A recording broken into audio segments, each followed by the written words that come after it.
എരുവപ്ര താഴമടക്കമുള്ള വയൽ പ്രദേശത്തെ വെള്ളത്തിന്റെ ഒഴുക്ക് സുഗമമാക്കാൻ തൊഴിലുറപ്പ് തൊഴിലാളികൾ രംഗത്ത്. കഴിഞ്ഞ ദിവസങ്ങളിൽ പെയ്ത ശക്തമായ മഴയിൽ ഈ പ്രദേശം പൂർണ്ണമായും വെള്ളത്താൽ ചുറ്റപ്പെട്ടിരുന്നു.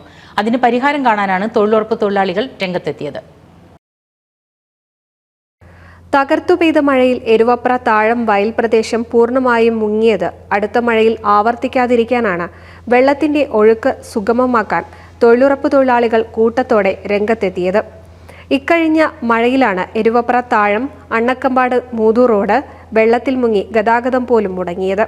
വെള്ളമിറങ്ങിയ സാഹചര്യത്തിൽ മൂതൂർ പരപ്പൻ തോട് പൂർണ്ണമായും വൃത്തിയാക്കാനാണ് തൊഴിലുറപ്പ് തൊഴിലാളികൾ മുന്നിട്ടെത്തിയത്.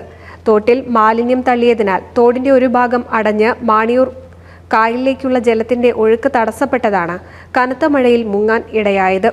വട്ടംകുളം ഗ്രാമപഞ്ചായത്തിലെ 18-ാം വാർഡിൽപ്പെട്ട തൊഴിലുറപ്പ് തൊഴിലാളികൾ കൂട്ടത്തോടെ ഇറങ്ങിയാണ് തോട് പൂർണ്ണമായും വൃത്തിയാക്കിക്കൊണ്ടിരിക്കുന്നത്.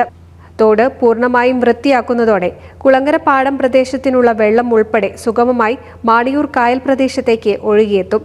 അതോടെ നേരത്തെ ഉണ്ടായിരുന്ന ഈ പ്രദേശത്തെ വെള്ളക്കെട്ട് പൂർണ്ണമായും ഒഴിവാക്കാൻ കഴിയും.